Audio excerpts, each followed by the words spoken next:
In 565, the collapse of the Roman Empire brought forth one of the most turbulent times in English history, the Middle Ages. The era was characterized by the stifling of information, hence the name the Dark Ages. It was also noted as a time of increasing violence and barbaric tactics in war. So what was it like to be a soldier on the front lines during one of the most violent periods in history?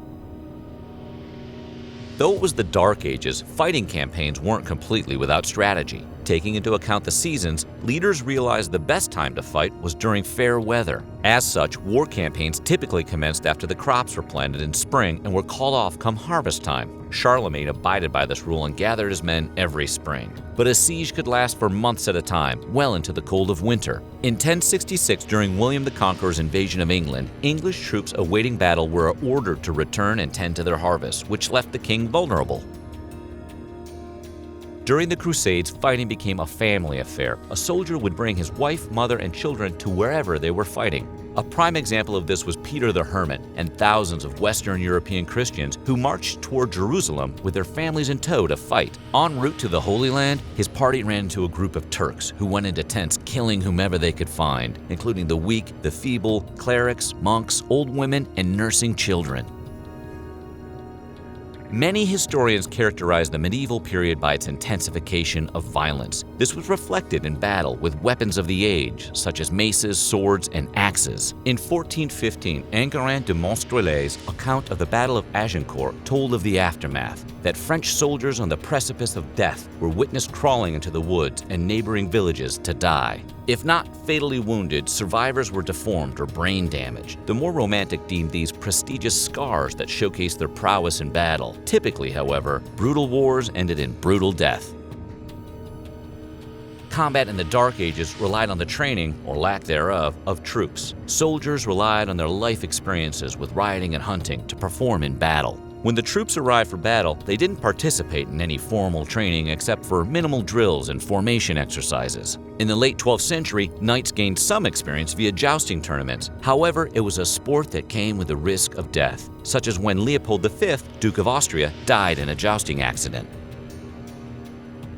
In the 13th century, the reward for winning a battle was looting fallen soldiers for their armor and weapons and pillaging the conquered land. There was even a chance of reaping a hefty reward for ransom, like in the case of captured King John. This practice later changed when kings instead distributed the wealth, sometimes in the form of land. Charlemagne also practiced wealth distribution and even gave a cut to the church. Unlike Greek, Roman, and early modern soldiers, medieval armies didn't have uniforms. One's armor largely depended on family wealth. This also went for food during the campaign. Charlemagne provided a list to his soldiers for what they should bring. This included weapons, armor, and food for a few months. Not only did they have to potentially give their life for their ruler, they essentially had to foot the bill, too.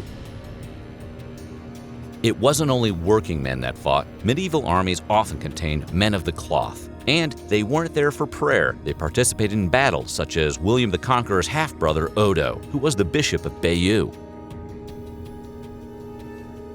Like a game of telephone, communication on the battlefield wasn't an easy task, and misinformation could incite panic among the troops. In 1066, during the Battle of Hastings, a rumor about William of Normandy's death caused troops to flee. It was only when William removed his helmet, proving he was alive, and gave an inspiring speech which made his men rejoin the fight. Sometimes inspiration would be hired out. A famous example of this was when William Shakespeare wrote a speech for King Henry V for the Battle of Agincourt. The inspiration paid off as Henry's troops won the war against the larger and better prepared French force.